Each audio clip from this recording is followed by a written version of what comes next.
এই শীতের মধ্যে কত বড় অপরাধ করলে রাত 12টার পরে হাগু পায় বলেন তো?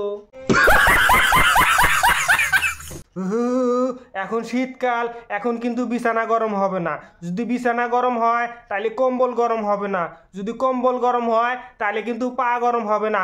হায়রে শীত! এইভাবে কম্বলের ভিতরে 1 ঘন্টা থাকার পরে যখনই শরীরটা একটু গরম হয়ে আসে তখনই রে ভাই হিসু আসে।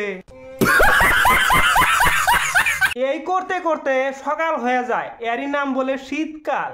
সুসু পাইলে উঠতে হবে দেখে আমি চাইপা রাখি আর ঘড়ির টাইম দেখি কখন সকাল হবে। হায় রে শীত রে ভাই! যখন দেখি চাইপা রাখা সম্ভব না তখনই কিন্তু আমি সুসু করতে উঠি, এর আগে কিন্তু আমি উঠি না, কারণ শীতকাল রে ভাই। এই শীতকালে যখন সকালে গোসল করার জন্য আমি পানি গরম করি, পানি গরম করে হাত দিয়ে দেখি ওরে মা এত গরম। ওই গরম পানিটাকে আমি ব্যালেন্স করার জন্য যখনই একটু ঠান্ডা পানি ডাইলা দেই, ঠান্ডা পানি ডাইলা দেওয়ার পরে দেখি ও মা পুরা ঠান্ডা হয়ে গেছে, এখন আর গাও দেওয়া সম্ভব না। ওই ঠান্ডা পানিটা যখনই আমি ব্যালেন্স ঠিক করার জন্য আবার ওর ভিতরে গরম পানি ডাইলা দেই, ডাইলা দিয়ে দেখি ও মা পুরা গরম হয়ে গেছে। এই ঠান্ডা পানি এই গরম পানি এই দুই পানির ব্যালেন্স ঠিক করতে করতে আমার দিন পার হয়ে গেছে। এই ঠান্ডা ভাই তুমি আর কত নিচে নামবা, আমাদের শরীরে কিন্তু আর কুলায় না রে ভাই। হায় রে ঠান্ডা! এই শীতের মধ্যে কত বড় অপরাধ করলে রাত 12টার পরে হাগু পায় বলেন তো? শীতের মধ্যে রাত্র যখন সুসু পায় সেটা তাও চাইপা রাখা যায়, হাগু যদি রে ভাই পায় সেটা কিন্তু চাইপা রাখা অসম্ভব। রাত 12টার পরে যদি পিছন দেওয়া হয়, পিছন ধুইলে কি হয়, একদম পিছনের ঠান্ডায় মাথার মগজ ঠান্ডায় একবারে বরফ হয়ে যায়। এই ঠান্ডার দিনে যারা কোমরে হাগু করেন তাদের জন্য আমার একটা ছোট্ট উপদেশ আছে।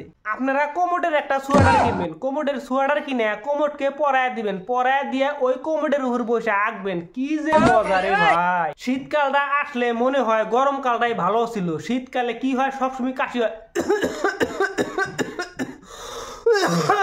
এই শীতকালে আমার নাক তো এক সাইড কাজই করে না, সবসময় এক সাইড বলকই থাকে, এক সাইড বলক হয়ে নাকটা অনয় সিস্টেম হয়ে যায়। হায় রে শীত রে! এই শীত আর কত নিচে নামবো।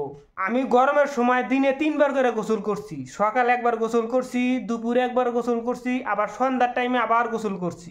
এখন শীতকাল ভাবছি 3বারই গোসল করবো, একবার ডিসেম্বরে গোসল করবো, একবার জানুয়ারিতে গোসল করবো, আবার ফেব্রুয়ারিতে গোসল করবো। আমার মতো আপনারাও কি আমার এই পদ্ধতিতে গোসল করতে চান? যদি চান তাহলে কমেন্ট করে জানান। আমার এই ভিডিও যদি আপনাদের কাছে ভালো লাগে তাহলে কি করবেন জানেন? কম্বলের ভিতর থেকে বাইর হওয়ার দরকার নাই, আপনারা কম্বলের তলে থেকে ডাহা দিয়া আরেক কম্বলের তলে পাঠাইয়া দেন।